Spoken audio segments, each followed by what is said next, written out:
Waryang ning pagtatumawi mapatalan na rin maring may kapakipakinabang wadan nakaka-inspire. Ngunit pa rin listo maging nakakapagod at nakaka-stress. Ito ay normal. Ang iyong mga paaralan ay abalang lugar. Maraming tao, maraming pangangailangan, at maraming responsibilidad. Ang makaramdam ng pagod, pagkabigla o stress paminsan-minsan ay hindi ibig sabihin na ikaw ay mahina. Ibig sabihin nito, ikaw ay tao. Ang mahalaga ay kung paano natin inaalagaan ang ating sarili at kung paano natin sinusuportahan ang isa't isa. Ang mga malusog na gawi ay tumutulong sa pagharap sa stress. Maliliit na gawi ay may malaking epekto. Sapat na pahinga, regular na pagkain, pag-inom ng tubig, maikling pahinga kapag posible. Kahit ilang sandali ng katahimikan sa maghapon ay makakatulong. Narito ang isang simpleng ehersisyo sa paghinga na maaari mong gawin kahit saan. Huminto sandali. Huminga ng dahan-dahan sa pamamagitan ng ilong. Magbilang hanggang 3. Ngayon, huminga palabas ng dahan-dahan sa pamamagitan ng bibig. Magbilang muli hanggang 3.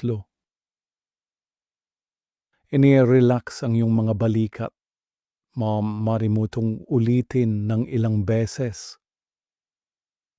Ang mabagal na paghinga ay tumutulong sa katawan na kumalma. Kapag kalmado ang katawan, mas malinaw mag-isip ang isipan. Mahalaga ring humingi ng tulong. Hindi mo kailangang harapin ang lahat ng mag-isa. Kung pakiramdam mo ay nabibigatan ka, kausapin ang isang katrabaho o mas mainam, kausapin ang iyong supervisor.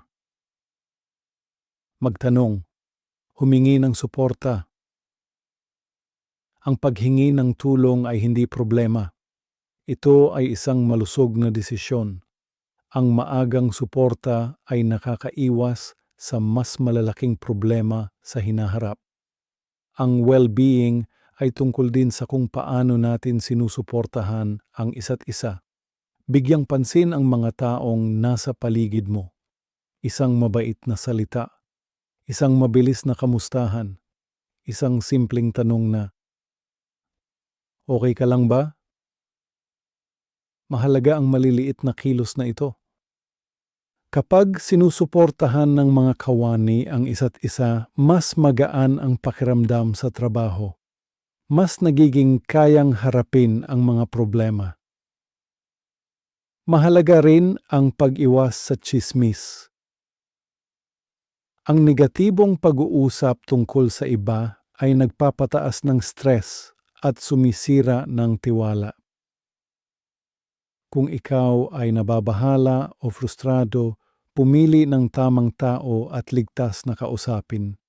Mag-focus sa solusyon, hindi sa paninisi. Ang isang magalang na lugar ng trabaho ay sumusuporta sa well-being ng lahat. Tandaan ito. Mahalaga ka rin.